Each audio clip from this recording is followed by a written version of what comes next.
Hello students, good morning all of you. आज हम करेंगे कक्षा 6 का पार्ट नंबर 2, जो आपकी एक कहानी है, उसकी पहली उड़ान। इसके लेखक हैं लायम ओफ्लेहर्टी।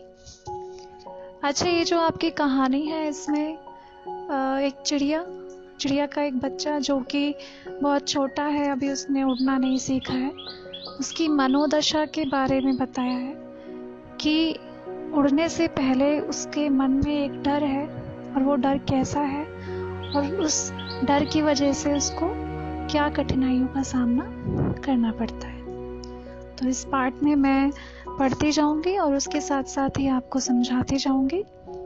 जितने भी आपके ये पिंक कलर के शब्द हैं, गुलाबी शब्द जो आपके दिखाई देंगे इस पार्ट के अंदर, वो आपके शब्दार्थ के अंदर आपको मिल जाएंगे उनके अर्थ। तो उनका अर्थ मैं आपको बार बार रिपीट नहीं करूंगी, आप देख सकते हो पीछे। इसके अलावा अगर मुझे एक आध कोई शब्द ऐसा लगता है तो मैं उसका साथ साथ आपको अर्थ बताती हुई चलूंगी। तो शुरू करते हैं हमारा पार्ट नंबर 2, उसकी पहली उड़ान। समुद्री चिड़िया का बड़ा हो चुका बच्चा पत्थर के उठे हुए किनारों पर अकेला था। उसकी बहन और उसके 2 भाई कल ही उड़कर जा चुके थे। वह डर जाने की वजह से उनके साथ नहीं उड़ पाया था। जब वह पत्थर के उठे हुए किनारे की ओर दौड़ा था और अपने पंखों को फड़फड़ाने का प्रयास किया था, तब पता नहीं क्यों वह डर गया था। समुद्री चिड़िया, जो समुद्र के आसपास जो चिड़िया रहती है, मछलियों के द्वारा, जो समुद्र में मछलियां हैं उनके द्वारा अपना पेट भरती है, उनकी बात की जा रही है कि उस समुद्री चिड़िया के जो बच्चे हैं वो बड़े हो चुके हैं और वो इस लायक हो चुके हैं कि वो अब बड़े होकर अपना जो भी खाना है या उड़ने लायक हो चुके हैं। तो वो बच्चे अब बड़े हो चुके हैं और समुद्र के किनारे किसी पहाड़ पर उठे हुए पत्थर के ऊपर वो वहाँ रहते हैं। उन बच्चों में उसकी जो कहानी है जिस पक्षी की, उसके बारे में बात की जा रही है कि उसकी एक बहन है और उसके 2 भाई हैं जो उड़ चुके हैं। यानी कुल मिला के ये 4 भाई बहन हैं, जिसमें से उसकी एक बहन और 2 भाई पहले ही उड़ चुके हैं, उन्होंने सीख लिया है उड़ना। लेकिन एक बच्चा जो है उसे बहुत डर लग रहा है और उस डर के कारण वह उड़ नहीं पा रहा है। वो पत्थर के उठे हुए किनारे की ओर दौड़ा, यानी उसने कोशिश की कि अपने पंखों को फड़फड़ाए और अपने भाई बहनों की तरह वो आगे बढ़कर उड़ जाए। लेकिन पता नहीं क्यों वो डर गया, लेकिन पता नहीं ऐसी क्या बात थी जिससे वो डर गया। अब आगे पढ़ेंगे। नीचे समुद्र का अनंत विस्तार था और उठे हुए पत्थर के कगार से नीचे की गहराई मीलों की थी। किस चीज से डर गया था वो उड़ने से? कि नीचे उसको समुद्र जो है उसका अनंत विस्तार दिखाई दे रहा था। अनंत जिसका अंत ना हो, विस्तार यानी फैला हुआ। ऐसा समुद्र जो बहुत फैला हुआ है, जिसकी कोई सीमा दिखाई नहीं दे रही है। और उठे हुए पत्थर के कगार से, यानी जिस चट्टान पर, जिस पत्थर पर वो रहते हैं, वहां से जब उसने देखा, उस किनारे से नीचे देखा, तो उसे ऐसा लगा कि जो समुद्र की गहराई है, पानी की गहराई है, वो बहुत मीलों लंबी है। मीलों दूरी के लिए इस्तेमाल किया जाता है, दूरी नापने के लिए। तो वो जो गहराई है, उस गहराई को देखकर और समुद्र के विस्तार को देखकर उसे डर लगा और इसीलिए वो उड़ नहीं पाया। उसे लगा था कि उसके पंख उसे नहीं संभाल पाएंगे। उसे ये लग रहा था कि अगर वो उड़ेगा तो ऐसा ना हो उसके पंख उसे संभाल ना पाए और वो नीचे गिर जाए। इसीलिए अपना सिर झुकाकर वह वापस पीछे उठे हुए पत्थर के नीचे मौजूद उस जगह की ओर भाग गया था जहां वह रात में सोया करता था। यानी जहां उन्होंने अपना घोंसला बनाया हुआ था रहने के लिए, वहां पर वो वापस हट जाता है उस समुद्र के विस्तार को देखकर, उस गहराई को देखकर जो उसे नीचे दिखाई दे रही थी। जबकि उससे छोटे पंखों वाली उसकी बहन और उसके दोनों भाई कगार पर जाकर अपने पंख फड़फड़ाकर हवा में उड़ गए थे।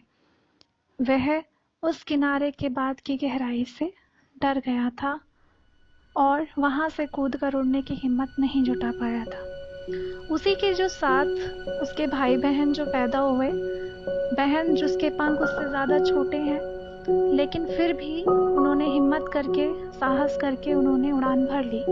परंतु ये जो छोटी चिड़िया का जो बच्चा था, ये वो साहस नहीं जुटा पा रहा था कि वो उन भाई बहनों की तरह अपने उड़ सके। इतनी ऊंचाई से कूदने का विचार ही उसे हताश कर दे रहा था। यानी वो ये सोच सोच कर ही परेशान हो रहा था कि इतनी ऊंचाई से अगर वो कूदेगा तो उसका परिणाम क्या हो सकता है। यानी वो गिर सकता है, डूब सकता है, उसे उड़ने नहीं आता तो वो मर भी सकता है। ये सारी बातें उसे परेशान कर रही थी। उसकी माँ और उसके पिता तीखे स्वर में उसे डांट रहे थे। जब एक बच्चे को कोई माता पिता को सिखाने के प्रयास करते हैं, उसको डांटते हैं, है ना। मनुष्य के अंदर भी ये चीज़ होती है कि हम आपको कोई चीज़ सिखा रहे हैं और आप उससे डर रहे हो, कोशिश नहीं कर रहे हो, तो हम आपको डांटते हैं कि आप उसका प्रयास करो, क्योंकि हम जानते हैं अगर आपने वो चीज़ नहीं सीखी तो आपके जीवन में आपको कितना संघर्ष आगे करना पड़ेगा। तो ये छोटी छोटी बातें हैं जिनको सिखाने के लिए जो माँ बाप होते हैं वो प्रयास करते हैं कि उनका जो बच्चा है वो सीखे, डरे ना और अपने जीवन में आगे बढ़े। तो उसके माता पिता भी उसको तीखे स्वर में डांट रहे थे, यानी बहुत बुरी तरह से उसको डांट रहे थे, गुस्से में। वे तो उसे धमकी दे रहे थे कि यदि उसने जल्दी उड़ान नहीं भरी तो पत्थर के उस उठे हुए किनारे पर उसे अकेले भूखा रहना पड़ेगा। यानी वो उसको ये धमकी देना मतलब उसको डराना। वो डरा रहे थे कि अगर उसने उड़ना नहीं सीखा तो वो इस किनारे पे अकेला रह जाएगा और उसे भूखा रहना पड़ेगा। यानी एक सीमा तक वो उनका पालन पोषण कर सकते हैं माँ बाप, उसके बाद तो उसको अपना जीवन यापन, अपना जीवन निर्वाह खुद ही करना पड़ेगा। तो वो एक तरह से उसको धमकी दे रहे थे, यानी चेतावनी दे रहे थे, सावधान कर रहे थे कि अगर तुमने उड़ान नहीं भरी तो तुम्हें भूखा रहना पड़ेगा। लेकिन बेहद डर जाने की वजह से वह अब हिल भी नहीं पा रहा था। यानी उसके अंदर एक डर बैठ गया था, समा गया था, जिसकी वजह से वो हिम्मत नहीं जुटा पा रहा था कि वो उड़ान भर सके। आइए दूसरा जो आपका पद्यांश है, गद्यांश, सॉरी पद्यांश नहीं, पद्यांश कविता में इस्तेमाल किया जाता है। तो दूसरा जो आपका गद्यांश है उसका देखते हैं उसके अंदर क्या है। यह सब 24 घंटे पहले की बात थी, तब से अब तक उसके पास कोई नहीं आया था। यानी 24 घंटे हो चुके थे, एक दिन पूरा खत्म हो गया था और जो उसके भाई बहन थे या माता पिता थे वो उसके पास नहीं आ रहे थे। क्यों नहीं आ रहे थे? क्योंकि उन्हें पता था अगर वो उसकी सहायता करते रहेंगे तो वो खुद नहीं सीखेगा ये चीज़। तो वो उसके पास नहीं आ रहे थे कि वो खुद कोशिश करे और सफलता हासिल करे उड़ने में। कल उसने अपने माता पिता को पूरे दिन अपने भाई बहनों के साथ उड़ते हुए देखा था।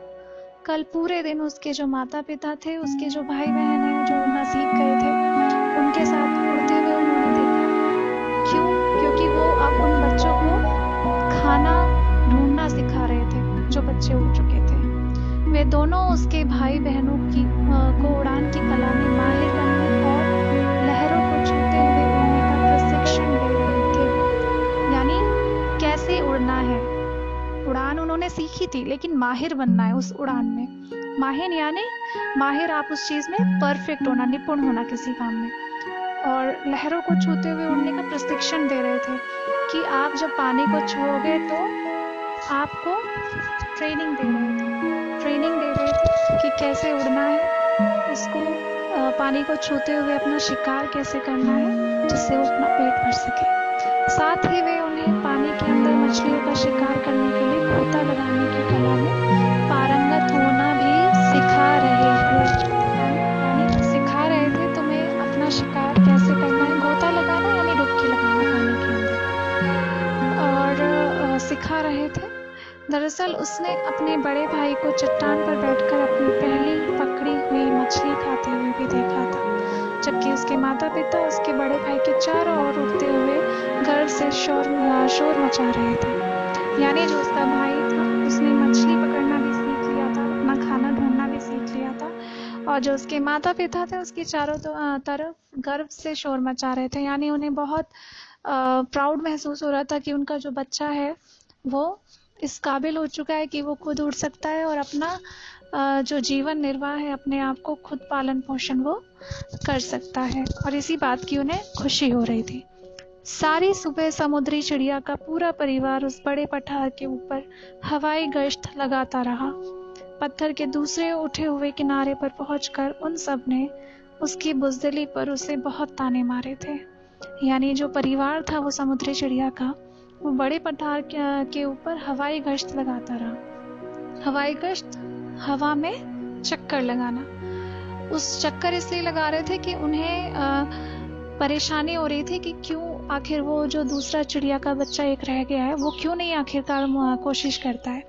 वो उसे बुज़दिल कह रहे थे और बार बार उसको ताने दे रहे थे, जिससे वो थोड़ा बहुत उसके अंदर साहस जागे और वो कोशिश करे अपने आप को वहां से निकालने की, वहां से उड़ान भरने की। सूरज अब आसमान में ऊपर चढ़ रहा था।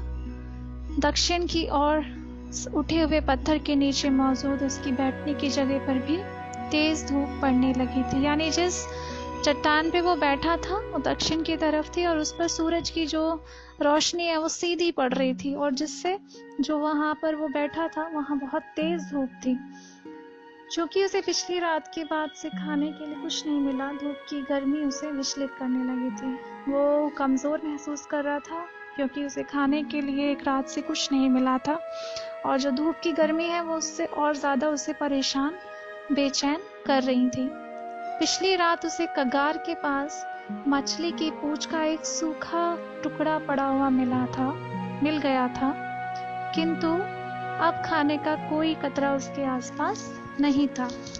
यानी जो मछली का एक टुकड़ा जो उन्होंने पहले कभी खाया होगा वो रह गया होगा उसके पास, तो वो उसे दिखाई दिया, लेकिन उसके बाद उसको कुछ खाने को नहीं मिला। वो भी एक गंदी सी गंदगी में लिपटा हुआ था, जिससे उसने खाया अपने पेट को शांत करने के लिए, भूख को शांत करने के लिए।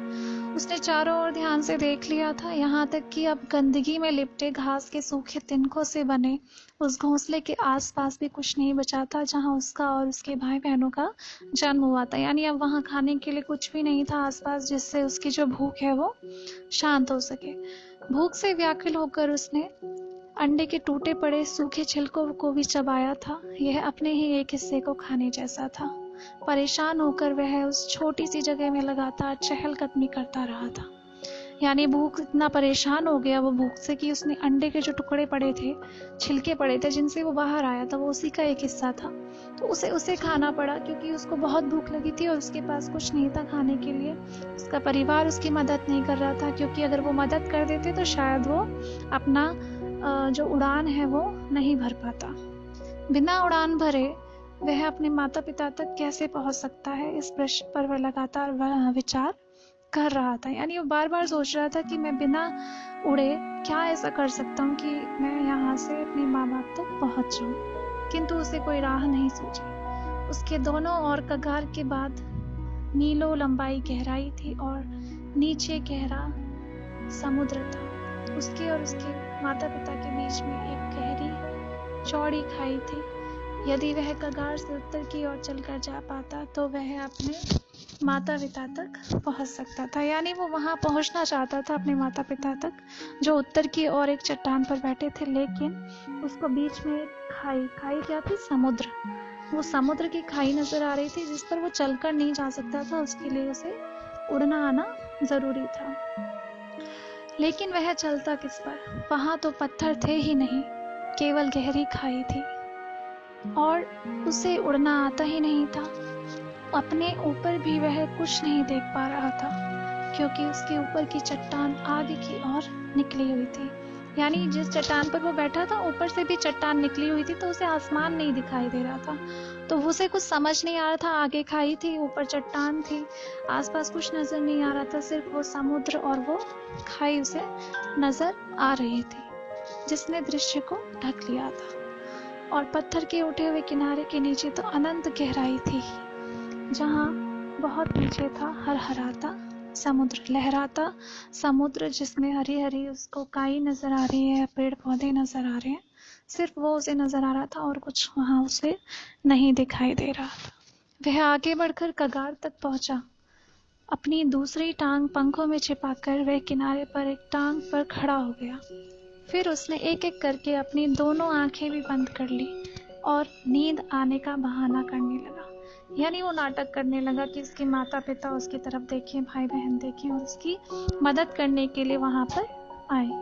लेकिन इस सब के बावजूद उसके माता पिता और भाई बहनों ने उसकी ओर कोई ध्यान नहीं दिया। उन्हें पता था कि वो सिर्फ नाटक कर रहा है, तो उन्होंने ज्यादा उस पर ध्यान नहीं दिया। उसने अपने दोनों भाइयों और बहन को पठार पर अपना सिर और अपने पंखों में दसाकर ऊँघते हुए पाया। ऊँघते हुए यानी नींद का उबासियां आती है ना, वैसे उसके जो भाई बहन थे वो पंखों में अपना सिर घुसाकर और उबासियां ले रहे थे, सोने की कोशिश कर रहे थे। उसके पिता अपने सफेद पीठ पर मौजूद पंखों को सजा संवार रहे थे। उन सब में केवल उसकी माँ ही उसकी ओर देख रही थी। वह अपनी छाती फुलाकर पठार के उठे हुए भाग पर खड़ी थी। बीच बीच में वह अपने पैरों पर के पास बड़े मछली के टुकड़े की चीड़-फाड़ करती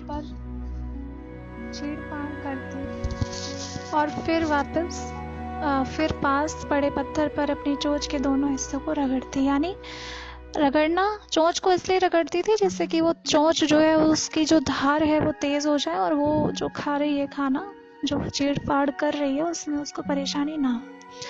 खाना देखते ही वह भूख से व्याकुल हो उठा। ओह, उसे भी मछली की इसी तरह चीड़ फाड़ करने में कितना मजा आता था। यानी उसे अच्छा लगता था ऐसा खाना जिसे वो चीड़ फाड़ करके खा रहा हो, उसे बड़ा अच्छा लगता था। अपनी चोंच को धारदार बनाने के लिए वह भी तो रह रहकर उसे पत्थर पर घिसता था। उसने एक धीमी आवाज की। उसकी माँ ने उसकी आवाज का उत्तर दिया और उसकी ओर देखा। उसने ओ माँ, थोड़ा खाना मुझको भी दे दो की गुहार लगाई। लेकिन उसकी माँ ने उसका मजाक उड़ाते हुए चिल्लाकर पूछा, क्या तुम्हें उड़ना आता है? पर वह करुण स्वर में माँ से गुहार लगाता रहा और 1-2 मिनट के बाद उसने खुश होकर किलकारी मारी। उसकी माँ मछली का एक टुकड़ा उठाकर उड़ते हुए उसी की ओर आ रही थी।